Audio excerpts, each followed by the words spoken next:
Qual que é o maior desafio para você hoje, para o empresário? O maior desafio é formar a equipe, tá? E treiná-la. Criar cultura empresarial. Exatamente, porque não adianta a gente ter uma empresa se a gente não der o suporte também para a equipe. A gente vai no mercado, um salário mínimo, a gente deixa tranquilamente no supermercado pra gente comer decentemente. Sim. Tá? Então, assim, eu tenho muitas famílias que eles se fazem as tripas ao coração para poder trazer o alimento para casa, para poder ali segurar, né? Porque quando a gente fala de pessoa com deficiência, a gente fala do autismo em específico, eles têm uma alimentação diferenciada. É um simples, doutora, posso aposentar? Já tá na hora de eu aposentar? Vai muito além disso, porque às vezes você sim já tem tempo para aposentar. Só que, para você ter esse tempo para aposentar, o seu salário vai ser X. Se você aposentar daqui a um ano, seu salário é Y. Isso. Né? Olá, estimados! Sejam muito bem-vindos ao podcast Pod Contabilização. Esse podcast é para você que se pergunta, será que eu consigo vencer na vida? Esse podcast é para você que se pergunta, será que um dia eu consigo passar na OAB? Esse podcast é para quem se pergunta, não, mas eu sendo mãe, eu consigo vencer esse desafio de ser também uma excelente profissional? Esse podcast é para você que sonha e deseja realmente sair daquela realidade que você vive para estar uma nova realidade. Sim, eu estou falando que o podcast especialmente dela, da empresa e da pessoa Natália Bergamasco, Advocacia. Ana, seja muito bem-vinda. Muito obrigada. E seja bem-vindo. Para quem não te conhece, ela é proprietária Natália Bergamasco, Advocacia. Antes de mais nada, a gente queria entender, foi fácil? Porque assim, ó, o pessoal assiste o podcast, vai ver a gente vai pedir para eles entrar no seu Instagram, vai ver aquele espaço lindo, maravilhoso que você tem hoje, mas antes de ter a colheita, tem a plantação. E pensando nisso, partilha conosco como foi estudar a sua realidade, você é de Araras, etc. Como foi passar na OAB e aí viver essa jornada hoje de especialista que você é na sua área de direito.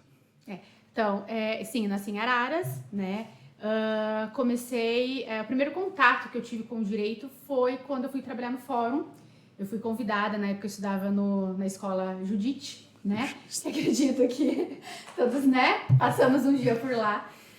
Então eu estudava lá e a professora de filosofia, Dona Martinha. Ei, Martinha! Dona Martinha, ela era responsável, né, por chamar alguns alunos para fazer a prova do CIE, que ele estava dentro das escolas lá na época. E alguns alunos seriam selecionados a partir dessa prova para trabalhar no fórum, né? E aí eu fiz a prova, a gente era em 20 alunos, mais ou menos, e 8 desses alunos foram convidados para trabalhar no fórum. E eu fui uma delas. Eu estava no segundo ano da escola e entrei lá no fórum junto com outros colegas, né? E na época eu não queria fazer direito, eu não imaginava. Então, todos que me perguntavam, entrei trabalhando no anexo fiscal, né, que mexe com toda a parte de prefeitura, SAEMA, cobranças, né? E eu não gostava de trabalhar lá. Parte burocrática. E assim, era sempre a mesma coisa, né? E eu sempre gostei, fui muito agitada, eu gostava de adrenalina. E aí E aí, sempre era a mesma coisa, aquela coisa mesmo metódica. E me perguntavam, e aí, vai fazer direito, né? Eu falava, não, eu queria fazer jornalismo ou publicidade e propaganda. E foi que no final daquele ano, final de 2006, o anexo fiscal ele fechou e ele em 2007 abriu em um outro prédio, né, ali em frente ao fórum mesmo. E aí eu tive que ser remanejada para o cartório geral, onde eu teria contato com toda a parte de família, né, a parte criminal ainda que existia, os cartórios eram todos misturados na época, né, isso.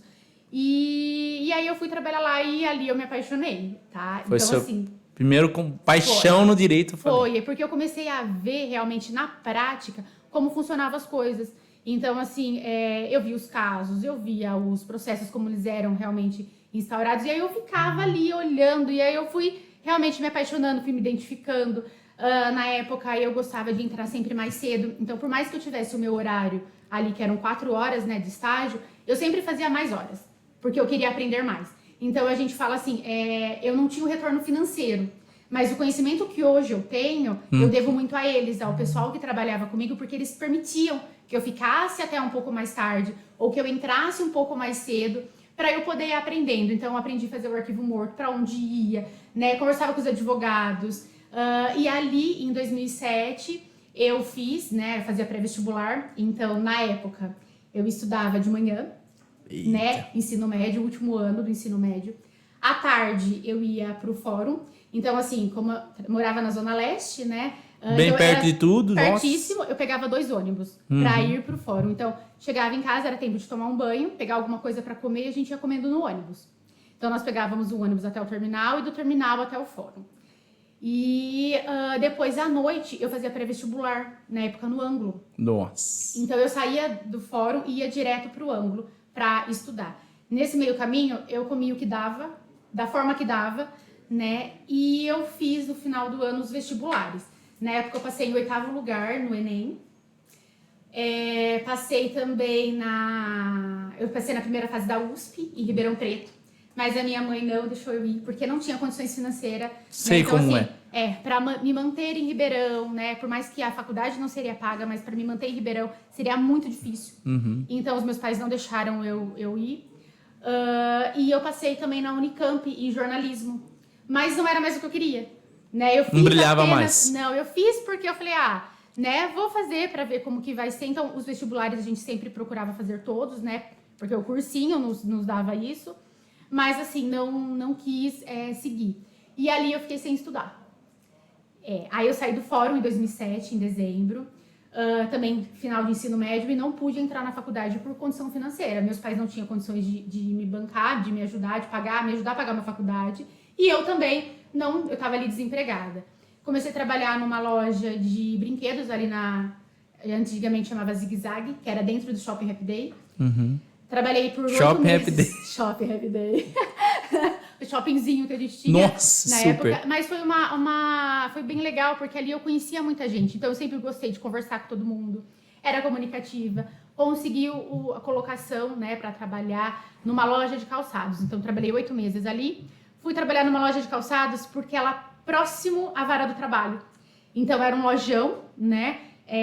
Hoje, ali na esquina da praça, hoje já é algum centro odontológico, algo do tipo. E eu trabalhei por 3 meses e eu vi os advogados passando ali na frente. Então eu parava os advogados e falava assim, doutor, tá precisando de secretária? Tá precisando de estagiário?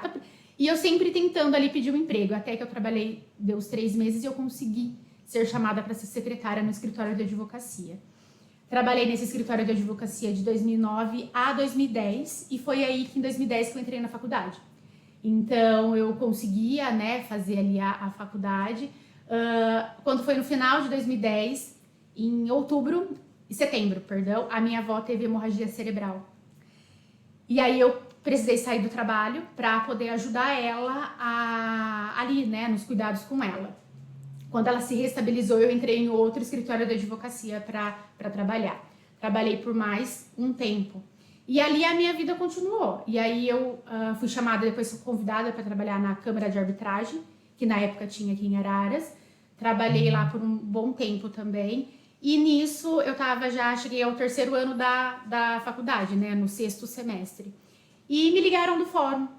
E eu sempre brincava com elas, um dia eu volto aqui, um dia eu vou voltar a trabalhar aqui. E as meninas falavam sempre, Natália, mas não tem como, porque aqui é só concursado. Falei, gente, eu vou dar um jeito, eu vou conseguir, nem se for estágio de novo, eu volto. Quando foi em 2012,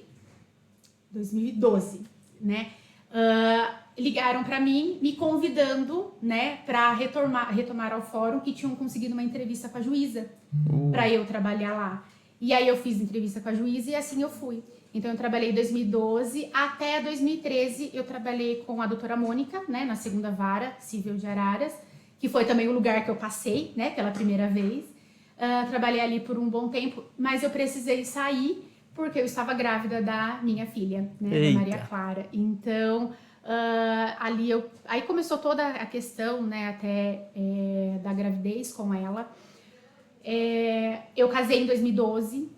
Trabalhava no fórum. Com o David. Né? Estávamos juntos já há mais de 8 anos. E aí, em 2012, nós casamos. E depois de alguns meses, eu engravidei da Maria Clara.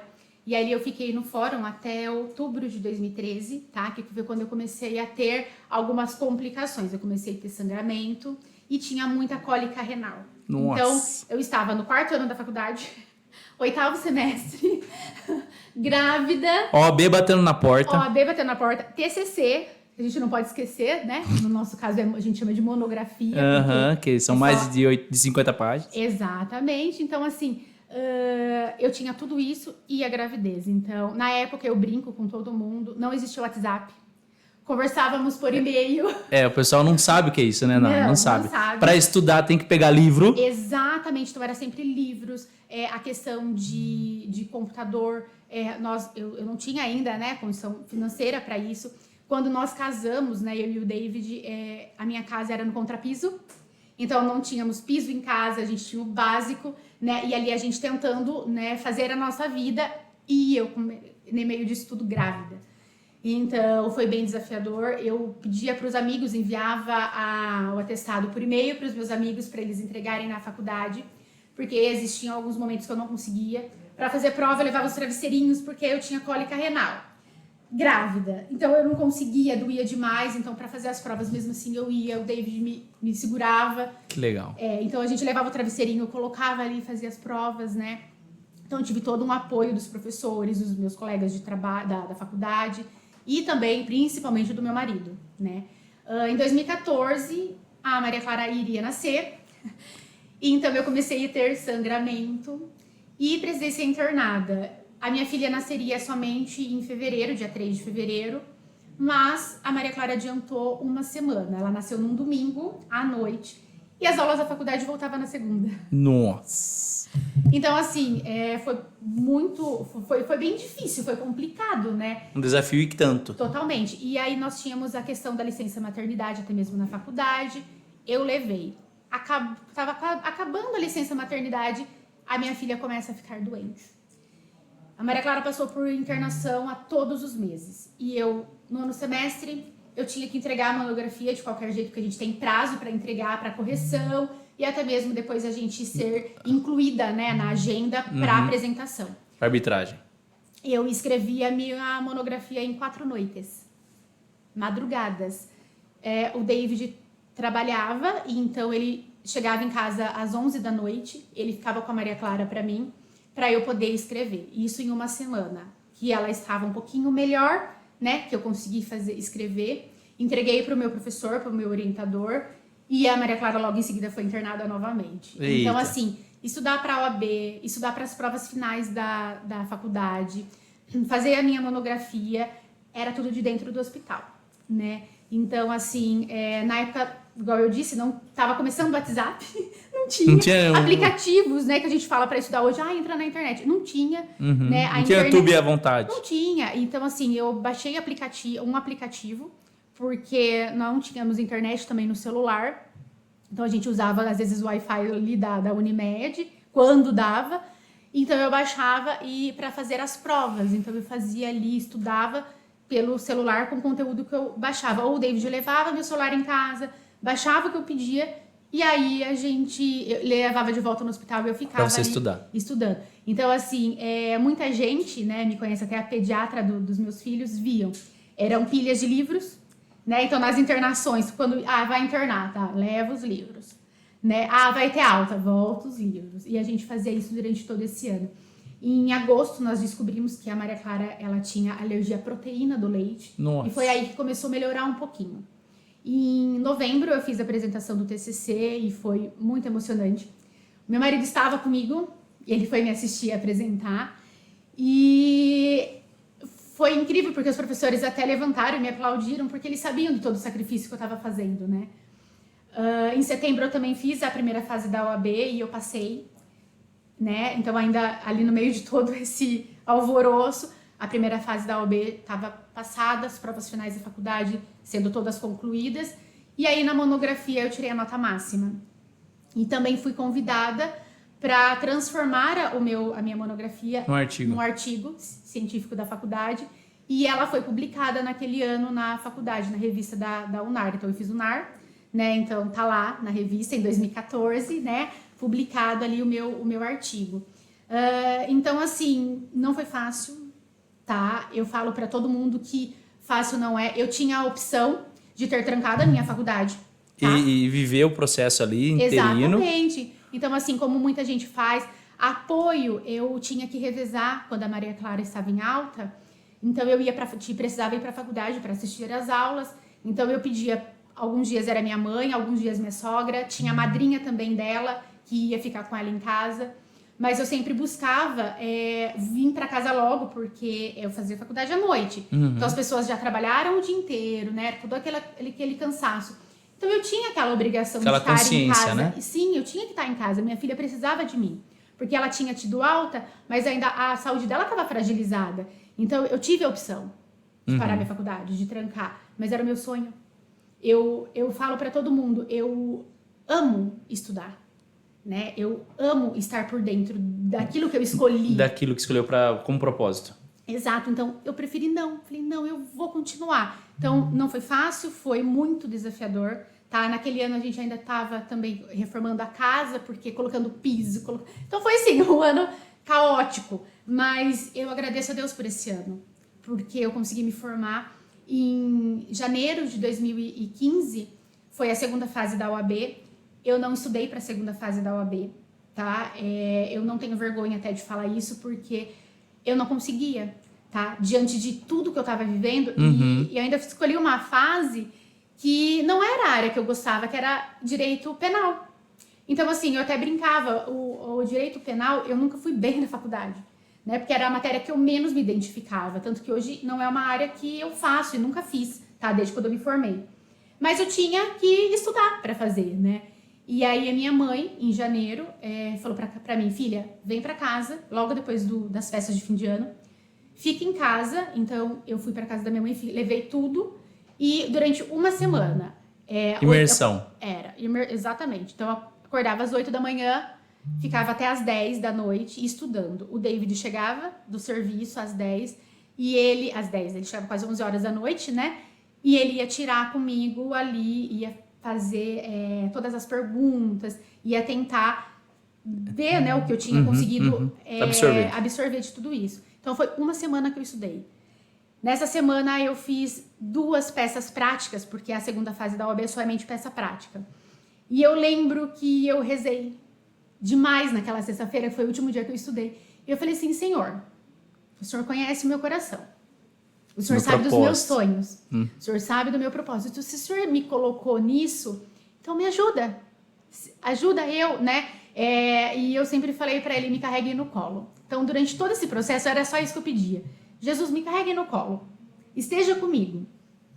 E eu lembro que no domingo, que eu cheguei para fazer a prova, a hora que eu cheguei, eu sentei e eu falei assim, Senhor, eu não sei como eu estou aqui, mas eu estou. Então, esteja comigo. E a hora que eu olhei para frente... Tinha um crucifixo na minha frente. Olha que benção.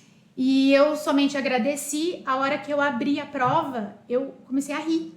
Porque eu falei assim, mas ri em gratidão a Deus. Porque eu falava assim, Senhor, uma das peças que eu estudei, né? Ela caiu na prova. E eu lembro como se fosse hoje, era uma queixa-crime. Gente, eu não sei fazer queixa-crime, tá? Mas eu estudei muito ela e eu tirei, a nota máxima dessa peça era 5. Eu tirei 4,9. Porque era realmente o que eu tinha estudado. Então, assim, eu passei na segunda fase. Então, no dia que saiu a nota do edital? Da segunda fase, né, da OAB, ou seja, que eu seria já advogada, foi o dia do aniversário da minha filha. De um ano. Sinal de Deus também. Sinal de Deus total. Então, assim, eu falo que Deus sempre esteve comigo. Então, eu nunca deixei de acreditar. Eu nunca questionei a Ele. Então, todas as provas que eu passava, eu falava assim, Senhor, eu não sei por que eu estou passando. Só esteja comigo. Fique comigo, tá? Eu preciso do Senhor, fica comigo. Era isso. E aí eu fui, foi o aniversário, foi o dia da festinha dela, que a gente tinha feito de um ano, o dia que saiu a minha aprovação. Logo em seguida, eu peguei a OAB, dia 11 de março, e ali eu comecei a advogar. Eu até bebi uma água aqui, né, Dani? Nada do céu, parabéns, eu não conhecia na íntegra. Sim. Toda a sua jornada, tô conhecendo agora. Pra quem não sabe, eu conheço a Natália faz anos, o David também. A gente morou praticamente no mesmo bairro ali, não no mesmo bairro, no mesmo quarteirão, né? Mesmo quarteirão. E então, gratidão, né? E aqui eu queria que você falasse, então, como que é ter esse esposo que em todas as vezes que você falou, o nome do David foi mencionado. Exato. Né? Então, apresenta para nós o David e sua família tão linda aqui nessas fotos, por favor. O David, nós estamos juntos agora em abril, vai fazer 20 anos. Eita, Glória! Casados? Casados 12. Eita, o David, 8 anos, David. O cara é foda. Ele é guerreiro.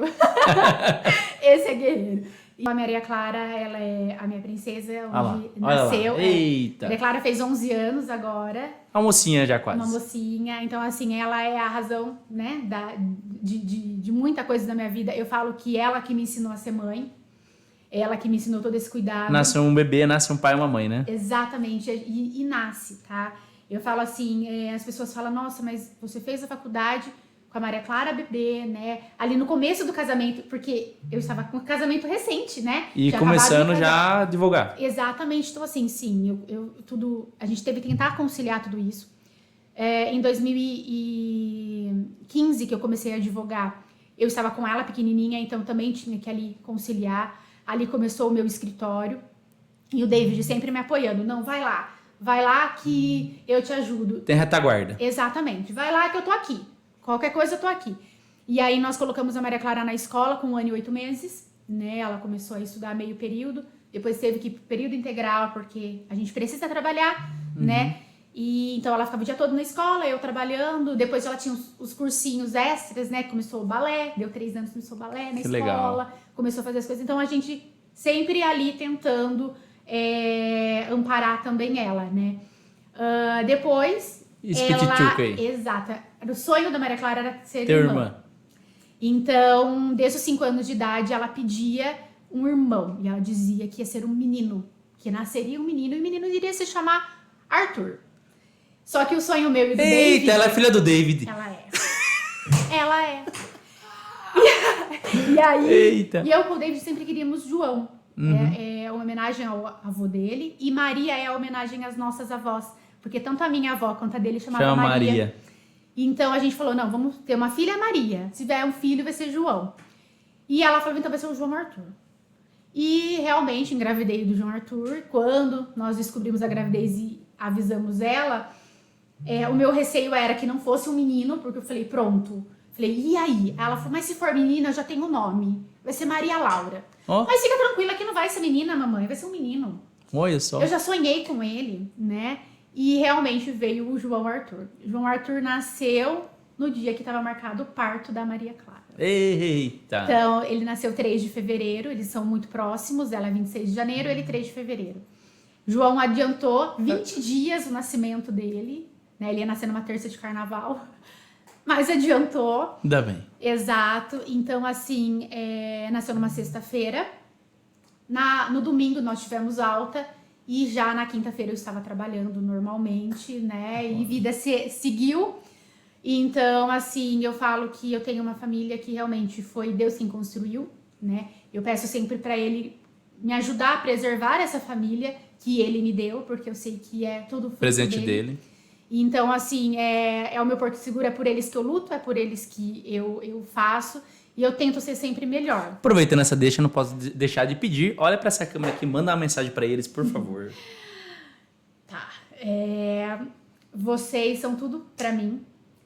Eu sempre tento ser a melhor pessoa, tá? E com isso vem sempre a melhor mãe, a melhor advogada, a melhor pessoa profissional por vocês. É por vocês que eu luto, é por vocês que eu acordo todos os dias e também vou deitar todos os dias. E, principalmente... agradeço a Deus e peço a bênção dele sempre para nossa família. Muito bem! Glória a Deus. Incrível que a gente já está no início da sua carreira, né? E nós sabemos que você teve uma jornada gigante para chegar até aqui. Então a gente está falando lá de 2014, 2025. Exato. Estamos falando de 11 anos de advocacia e nesse processo...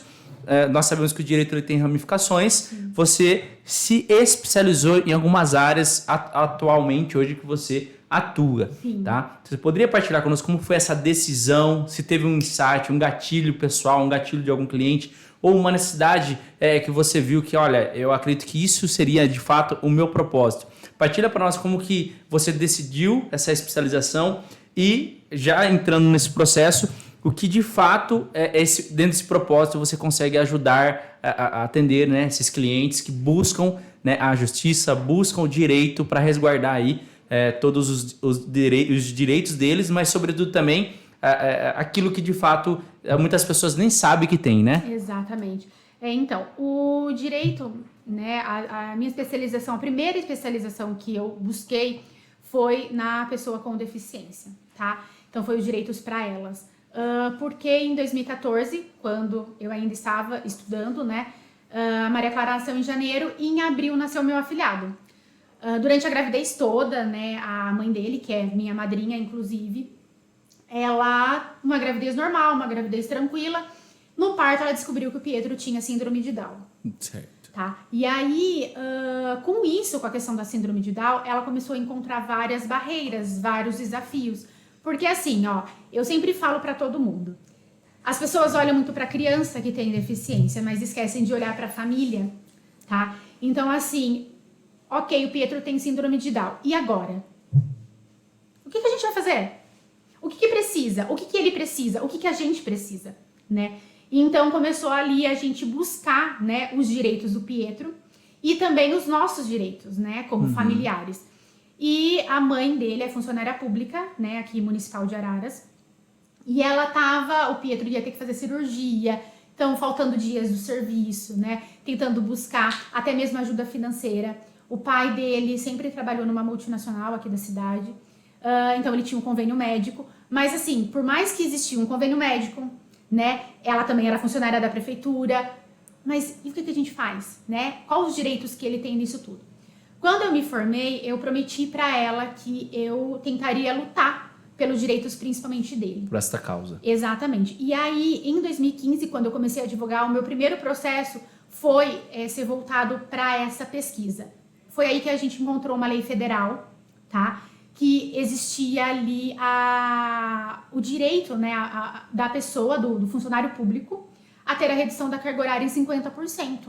Uau! Isso é efetivo até hoje? Sim, sim. Aí eu falei, opa, peraí. Se é uma lei federal, né, não temos na municipal e não temos na estadual. O que prevalece é ela. Exatamente, a gente consegue utilizá-la como parâmetro. E aí eu comecei a procurar. Existiam uma meia dúzia de ações no estado de São Paulo todo. E eu falei, bom, deixa eu dar uma entrada. E eu fui estudar e eu fiz a ação. A jurisprudência disso. Exato, e eu fiz a ação. E em primeiro grau, aqui na cidade, a gente perdeu a ação, tá? E eu falei, não, eu vou pra São Paulo e eu vou lutar até o final. Até onde eu conseguir, eu vou. E eu fui, e em São Paulo veio uma decisão maravilhosa, aonde permitia e dizia que essa lei federal, ela sobressai a municipal e a estadual quando não é previsto. Então, ela foi a primeira funcionária pública em Araras a ter esse direito da redução da carga horária em 50%. Que incrível, né? Outros funcionários, né, aqui também possuem filhos com deficiência, ficaram sabendo, e alguns procuraram até outros profissionais, os quais, né, se utilizaram dessa informação e fizeram as ações. E aí foi aí que eu tive uma grande quantidade de clientes, né, nessa área, voltado para isso. Foram suspensas as ações. Nós chegamos até o STF com este processo em 2023. Nós chegamos no STF, foi ali em 2023 que saiu uma decisão. Só que neste mesmo ano, né, a cidade, né, através de uma vereadora, colocou isso como lei. Porque a quantidade de processos que estavam aumentando, né, processos municipais aqui da cidade, sobre a redução da carga horária era muito grande. Então eles criaram uma lei, então hoje em Araras tem uma lei municipal prevista, que prevê a redução, né, da carga horária dos funcionários públicos que possuem filhos ou equiparados, tá, com deficiência, em 50%. E assim, o mais incrível, sem redução de salário. Tá? Parabéns, Araras, parabéns pela vereadora. Podemos mencionar o nome dela? Acho que é louvável. Na verdade, eu não sei quem que é a vereadora, tá? Mas assim, eu sei que foi criada... Através dessa emenda parlamentar na Câmara dos Vereadores. Exatamente, até mesmo porque existia a previsão da questão das horas. Só que o pai ou a mãe que precisava, né, acompanhar o filho na terapia, ele precisava apresentar um atestado, muitas vezes não era aceito, então tinha toda ali uma burocracia enorme, exatamente, por um fato que está sendo coexistido ali. Exato. E que envolve família, envolve o filho, uma paternidade, uma maternidade. Exatamente, fora que assim, ó, a pessoa com deficiência, ela precisa se desenvolver. E nós sabemos que quando o pai ou os avós, ele acompanham, tá, as terapias, o desenvolvimento da criança é diferente quando a mãe acompanha. Ah, é? É, porque a mãe, ela tem aquele instinto de proteção, tá? Então, isso existem vários estudos. Lógico que temos exceções, tá, gente? Isso não é... É via de regra. Exatamente, mas assim, na maioria dos casos, a mãe, ela tem aquele instinto de proteção, mas a mãe, ela sabe que por mais que doa, então existem terapias que, principalmente para as crianças que têm paralisia, né? Então, existe algum tipo de terapia que eles forçam a postura, eles forçam ali a criança, né, a tentar se desenvolver melhor. E isso causa dor, né? Mas assim, a mãe sabe que por mais que doa, aquilo é necessário pro filho, então ela vai permitir. Quando a gente tem os avós acompanhando, os avós não permitem. É o instinto superprotetor. Exato, eles não permitem. Não, ele tá chorando, não vai. Muita coisa, Exato. já deu por hoje. Exato, não vamos deixar outro dia volta. E essa questão, ela acaba atrasando o desenvolvimento da criança. Então, entende-se que, até isso foi citado nessa minha decisão, tá? Entende-se que quando a mãe está presente, a criança ela se desenvolve melhor, tá? E aí, o Pietro, né, o meu afilhado, ele começou realmente, depois que a mãe teve essa redução presença. do salário, de tempo, né, de 50%, ele começou a andar. Uau, ele começou cara, a andar, que ele incrível. teve a questão do desfraude. Então, o Pietro, ele teve uma evolução. Hoje o Pietro vai fazer 11 anos, ele não fala ainda, tá? Mas o Pietro, ele sabe se expressar, então você pergunta pra ele o que ele quer, ele sabe pegar, ele sabe fazer, mas tudo isso teve o quê? O desenvolvimento da mãe, né? Presente ali com ele, né? O ajudando. Que incrível, Então, que incrível. Então aí foi aí que nasceu. Eu falei, eu preciso estudar pra isso, né? Pra que outras pessoas também tenham seus direitos garantidos. Depois disso, veio a questão do direito previdenciário, que engloba, e o direito do idoso, porque o direito da pessoa com deficiência e o direito do idoso, eles andam correlatos, exato, eles estão ali juntinhos, né? E aí começou a vir a questão do direito previdenciário, que nós não temos quase na grade curricular da faculdade, tá?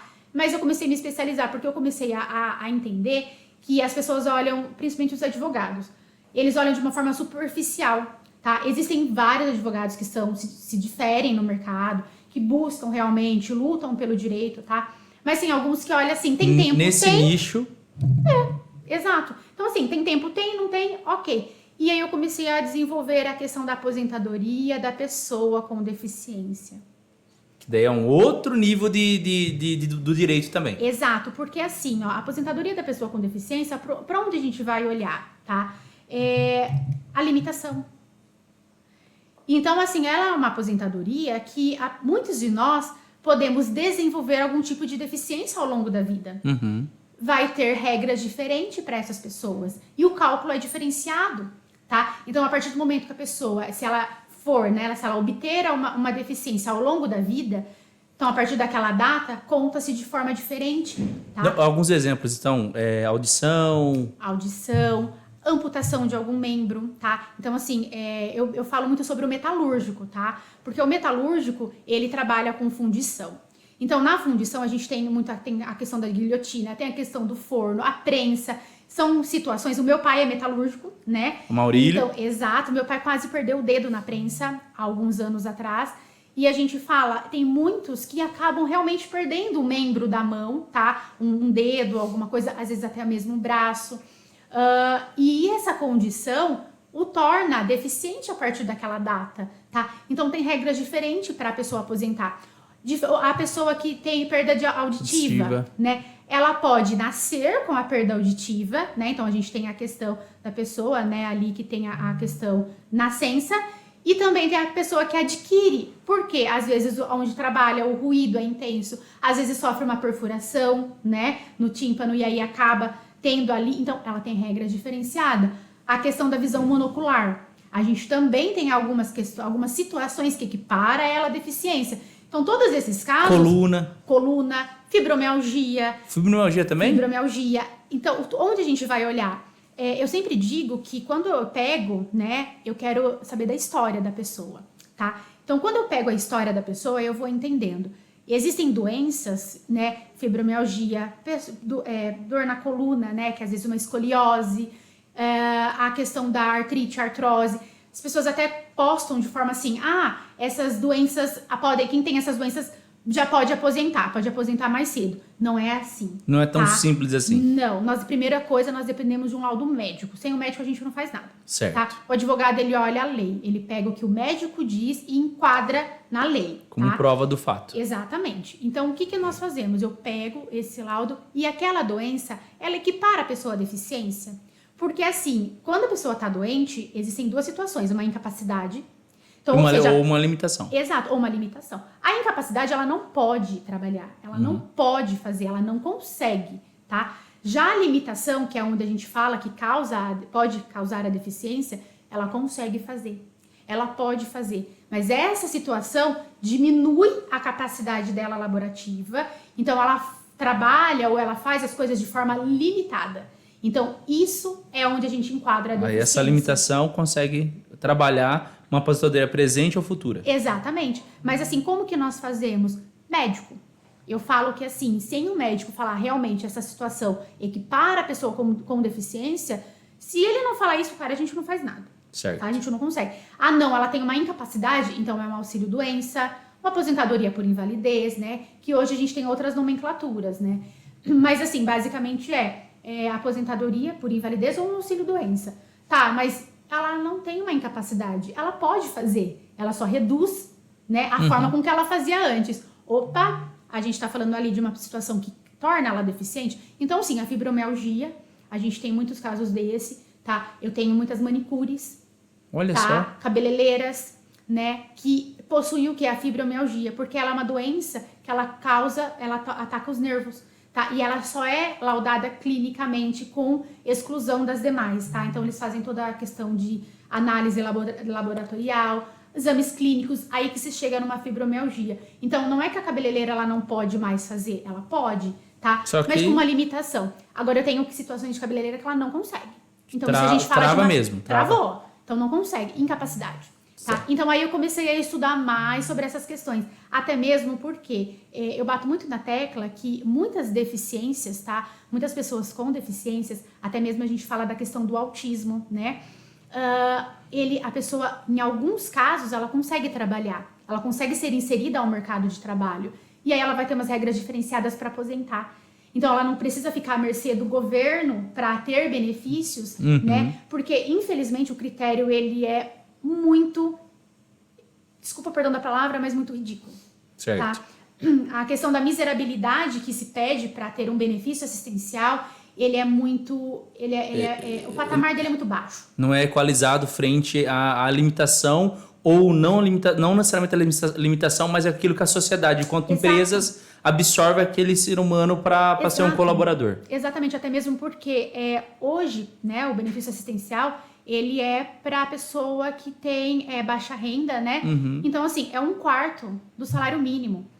Leandro, pra gente ter 1/4 do salário mínimo, a pessoa tem que viver num estado de miserabilidade. Sim. Hoje em dia... Nem se alimentar, que compra hoje para comer um indivíduo, né? Exato. Hoje, se a gente vai no mercado, um salário mínimo, a gente deixa tranquilamente no supermercado pra gente comer decentemente. Sim. Tá? Então, assim, eu tenho muitas famílias que eles se fazem as tripas ao coração para poder trazer o alimento para casa, para poder ali segurar, né? Porque quando a gente fala de pessoa com deficiência, a gente fala do autismo em específico, eles têm uma alimentação diferenciada. Não é tudo que eles podem comer. Sim. Entendeu? Então, assim, eu ouço, né? Às vezes a pessoa fala assim, mas ele come o iogurte daquela marca porque os pais ensinaram. Gente, não é. Entendeu? Eles têm a gente chama do hiperfoco. Então, eles vão comer somente aquilo, tá? Mas você não tem. Ele não come outra coisa, tá? Então, assim, e quando a gente leva isso muitas vezes até mesmo pra justiça, eles olham como se fosse um luxo por parte dos pais. Né? Então a gente tem uma barreira bem grande ainda para ser quebrada. Por esse discernimento. Exatamente, porque o custo da família que tem um deficiente, ele é gigantesco. Infinitamente maior. Ele é gigantesco. O pessoal, ele esbarra, né, hoje, popularmente falando, mas um deficiente físico, né, que precisa de uma cadeira de rodas. Mas muito mais do que isso, Exato. Está os autistas, Exato. Está os que têm problema de audição, Exato. de visão. Mas eu até falo sobre a questão do cadeirante, né, da pessoa ali que utiliza a cadeira de roda como meio de locomoção. A casa dele precisa estar adaptada para ele poder ir ao banheiro, para ele conseguir, né, se locomover dentro da própria casa. Exatamente. E assim, ele não consegue ali fazer toda a questão da casa, né, de colocar ela, né, de acordo com o que ele precisa, com a renda pequena. Entendeu? Então, assim, ele acaba tendo dificuldades, né, até mesmo para se manter dentro de casa, né? Então, eu digo que é uma coisa que eu luto bastante, tá? Que eu vou atrás, porque eu sei que é uma área que é fragilizada, né? Então, eu busco a questão do planejamento previdenciário, que foi onde a gente falou, né, da aposentadoria futura, da aposentadoria presente, porque não é tão simples. É fácil você chegar para advogado e falar assim, doutor... Vou traduzir. Pessoal, vocês que estão assistindo a gente, eu quero aposentar. Cara, faça um planejamento previdenciário. Chama a doutora, a gente tem uma parceria incrível aqui, né, para que você se planeje, né, porque às vezes você fala, mas de repente no INSS não dá. Então a gente tem outras opções para agregar nesse momento que você tem o seu labore, porque na hora que encerrar o seu labore, aí entram os problemas, que você não consegue manter o mesmo estado de vida e, quiçá, continuar a manter a sua casa, o seu filho, a sua filha, dar dignidade a eles, né? Até mesmo porque, assim, não é um simples, doutora, posso aposentar? Já está na hora de eu aposentar? Vai muito além disso, porque às vezes você, sim, já tem tempo para aposentar, só que, para você ter esse tempo para aposentar, o seu salário vai ser X. Se você aposentar daqui a um ano, seu salário é Y. Isso. Né? Ou até mesmo, eu falo, né? Muitas vezes as pessoas vão lá no INSS. Nossa. Entra no aplicativo meu INSS, porque lá agora eles, né? Meio que parametrizou agora, né? E eles atualizaram o sistema. Então tá bem explícito na primeira página. Simulação de aposentadoria. Simular aposentadoria. Você vai lá e você simula. Ele vai te dar uma data, né? Um tempo ali de contribuição, uma data premissa, até mesmo, em alguns casos, até valores eles apresentam.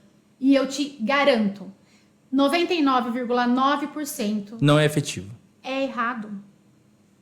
Então aí a pessoa acaba acreditando naquilo, tá? E posterga. Está errado. Sim, eu tenho muitos casos o caso que eu acho que assim, é mais triste é empregada doméstica. Nossa.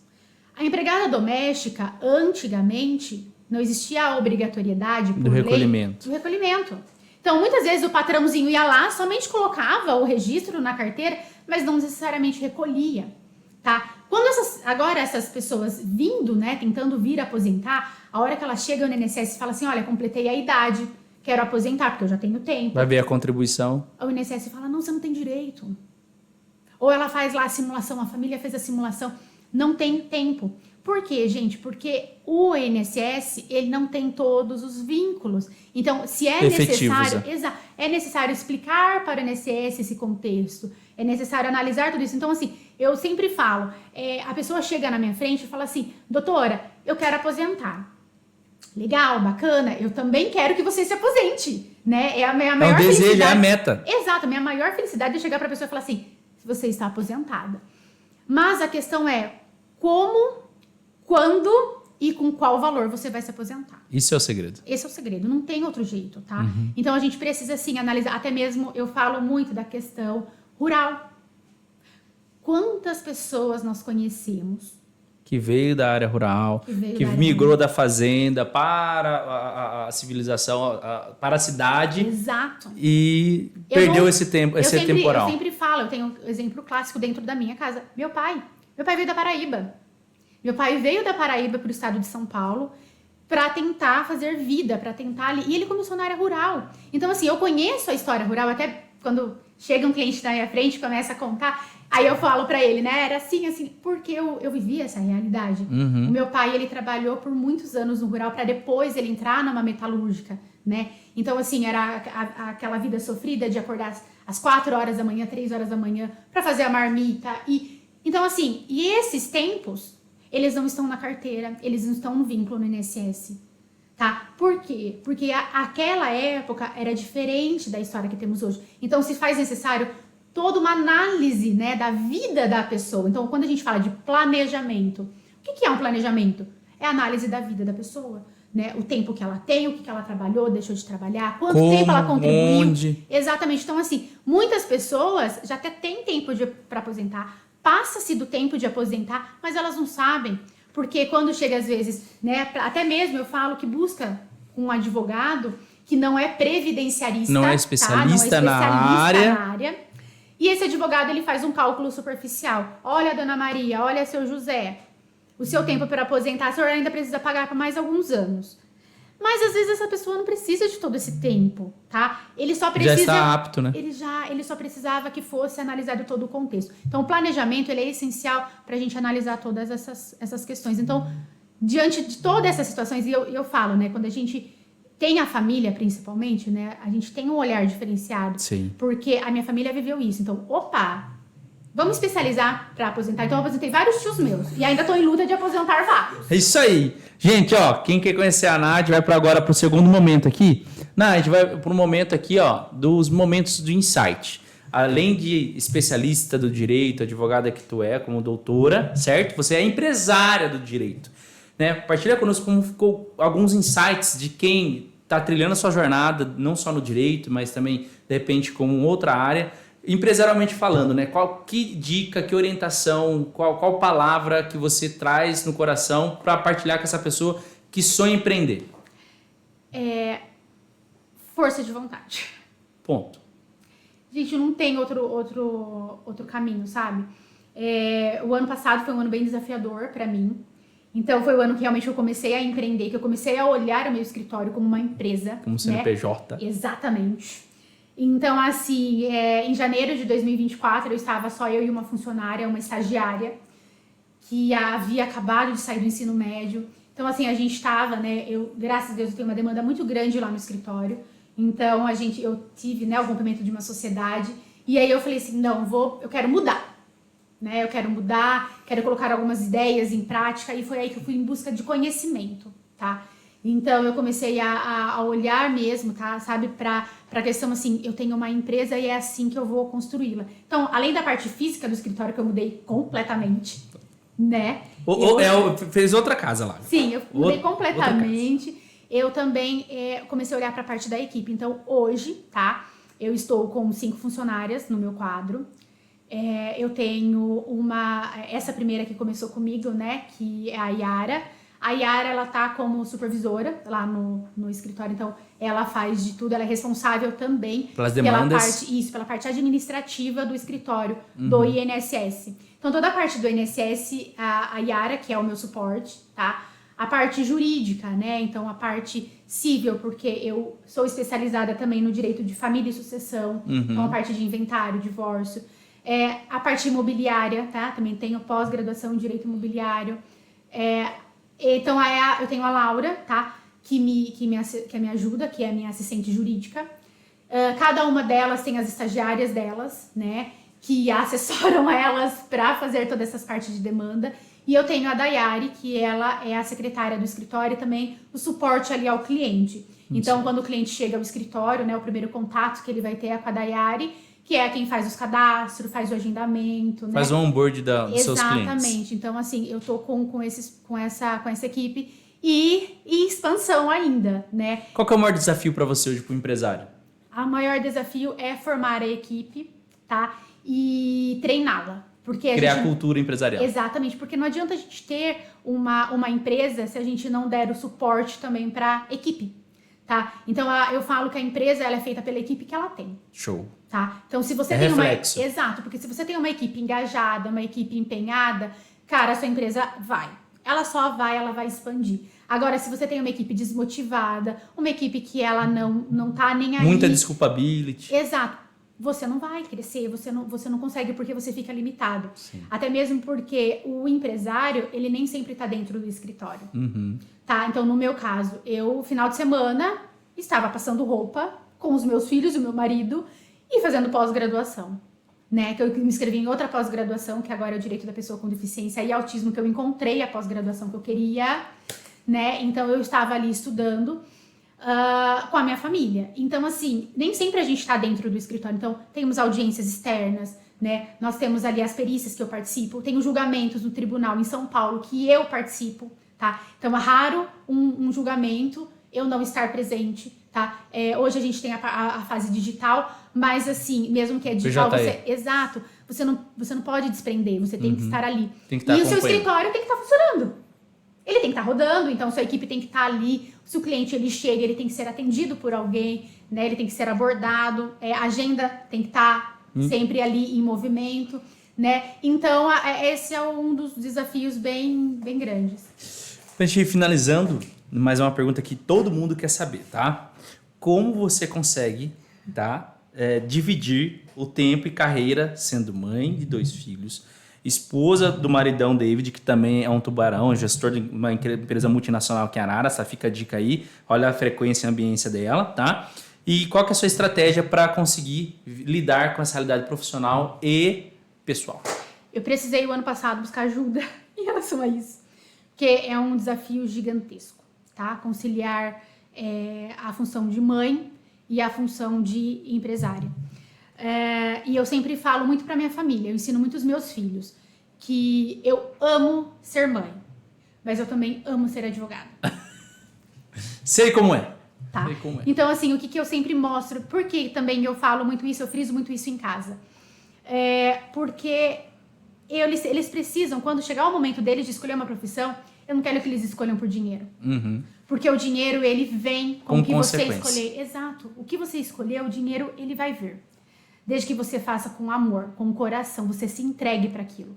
Então, assim, é um desafio gigantesco, tá? Eu ainda estou nessa busca de tentar conciliar tudo, mas o que eu já consigo é levar os meus filhos para a escola, tá? Esse tempo de qualidade diária deles. Eu preciso, na hora do almoço, eu vou buscar a minha filha na escola e almoço com ela. O João, ele fica o período integral. A Maria Clara hoje, por ser maiorzinha, ela tá meio período só. Então, eu busco ela, almoço com ela.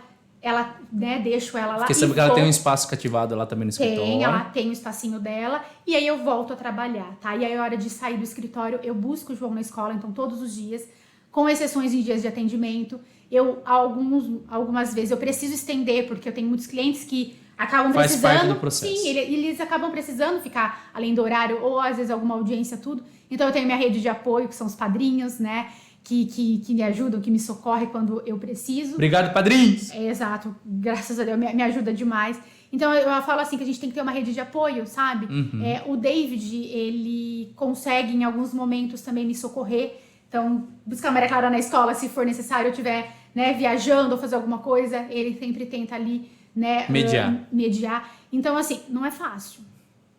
Tem momentos que eu preciso ficar, essa semana a gente tá em treinamento no escritório, então tem alguns dias que eu preciso ficar até 9 horas, 10 horas da noite. Eu vi lá. Dentro do escritório. Detalhe, um treinamento ruim, viu, gente? Depois tem uma pizza. Exato, um lanchinho McDonald's, né, pra equipe. Isso aí, ó. Né? Então, assim, a gente, mas eu preciso estar ali, né? Então eu sempre, mas o tempo que eu estou com a minha família, eu aprendi a ter tempo de qualidade. Então, celular eu não uso. Off. Tá? Às vezes pra tirar uma foto, porque eu falo que a fase deles vão passar e a gente vai sentir falta. Tem que ter memória. Então tem. Eles precisam, muitas vezes a gente mostra videozinhos pra Maria Clara de quando ela era criança. Então isso é necessário. Mas assim, eu não consigo ficar, tá, conectado ali ao celular. Eu deixei muito meu WhatsApp de lado. Então eu falo pras pessoas, gente, precisa falar comigo assunto de escritório, mande mensagem no celular do escritório, porque eu sei que lá eles vão te dar o suporte. Vai ter uma demanda rápida. Vai. Agora, assim, no meu pessoal, eu acabo deixando mais de lado, porque eu preciso estar com a minha família, né? Eu já fico muito tempo no escritório, então eu preciso estar com ele. Muito bem, Ná. E nesse processo, essa jornada linda que você está partilhando conosco aqui, o que você enxergou de benefícios observados ao ser cliente do IAC? Tá. Eu sou suspeita, eu digo sempre que eu sou suspeita para falar de vocês, tá? Uma pela nossa parceria. Te conheço, né?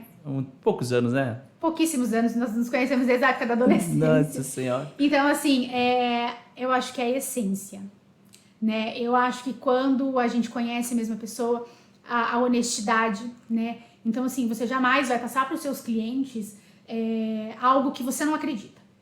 Esse é o primeiro ponto, que é algo que nós nos identificamos, né? Então, assim, a gente tem uma cultura muito parecida, de apenas, olha, eu vou fazer ou eu vou pegar aquilo que realmente eu acredito, tá? Então, vocês buscam conhecimento. Eu falo assim que a minha área, né, de advocacia, ela é uma área, principalmente para a parte de contabilidade específica. Então, vocês nunca me deixaram na mão em relação a isso. Então, existe alguma lei, alguma mudança, vocês buscam, vocês vão atrás, né? Então, essa parte, principalmente da humildade, né? Eu acho que A gente fala que humildade não é apenas você ser humilde em relação à condição financeira, é a humildade de aprender, estar sempre ali em busca de conhecimento. E assim, gente, essa parte não é da minha alçada, peraí que eu vou buscar conhecimento. Então, essa questão dá total confiança de eu indicar até mesmo os meus clientes para vocês, né? Porque eu sei que se eles vir para cá, vocês vão ter esse mesmo olhar que eu tenho lá no escritório, vocês vão ter esse mesmo cuidado, né? Vocês tomam a dor do cliente como de vocês, né? Então, assim, ao tomar essa dor como a de vocês, né? O olhar vai ser voltado como se você estivesse resolvendo um problema que é seu, né? E assim, isso você trouxe para tua equipe, né? Então, assim, você tem uma equipe maravilhosa, né? Que são lindos. São maravilhosos. Eu sou suspeita, como eu sempre falo, eu sou suspeita para falar, porque realmente ela é o ficou, que eu acho que meia hora ali conversando com a galera. Fiquei enchendo o saco de todo mundo. Eita. Né? Mas é isso, eu acho que o diferencial de vocês é a empatia, a humildade e principalmente, né, se colocar no lugar do cliente e apresentar para ele o que realmente ele precisa. Muito bem, gratidão, Ná. E o último momento nosso, que também é importantíssimo, quero conhecer, saber onde está o escritório, onde está a empresa Natália Bergamasco, Direito Previdenciário. Como nós conhecemos vocês, ó, está aqui, ó, os status, tá coisa linda, benefício, aposentadoria previdenciária, BPC Loas, que é para... benefício assistencial à pessoa com deficiência ou idoso. Muito bem, como que nós chegamos até vocês? Eu estou localizada ali no Jardim Itália, subindo o Enca em materiais de construção, tá? Sim, Então, eu sempre facinho, Loreto subiu o Enca. Exatamente, então nós estamos ali, tá? Temos também os telefones, né, de contato, tem o WhatsApp, tem o telefone fixo também. Então, quiser, entre em contato, marca um horário lá, né, com a Dayara, então vocês vão conhecer ela. E eu terei o maior prazer em conversar, em atender e analisar, né, toda a situação para ver se realmente cabe o direito e qual direito está ali presente. Muito bem. Gente, você vê que profissional ímpar, né? Não é aquele advogado que vai vender, não, vai lá que tá... Não, tá nada certo, a gente vai analisar. Exatamente. Ná, gratidão pelo seu tempo, né? Você tem que buscar a Ana Clara também. Então, gratidão, parabéns por toda a sua história compartilhada aqui, é uma inspiração, sobretudo para as mulheres nesse mês de março, né? Parabenizá-la também nesse dia, para que você continue sendo inspiração para mais mulheres empoderadas, que não tem mimimi, né? Essa é a palavra mais adequada, não tem mimimi, grávida, filha doente, fez acontecer, né? Tomou a ação necessária para viver o seu propósito. Então a gente é grato por você ser a nossa cliente, amiga e vivenciar essa jornada junto com vocês, tá bom? Eu que agradeço pela parceria de sempre. Tamo junto. E no final, queria que você olhasse pro centro ali, no podcast Pode Contabilização, né? Onde você pode sonhar, você acredita em você, pode realizar na ação. Beleza? Beleza. Gente, gratidão. Estamos juntos no Pode Contabilização.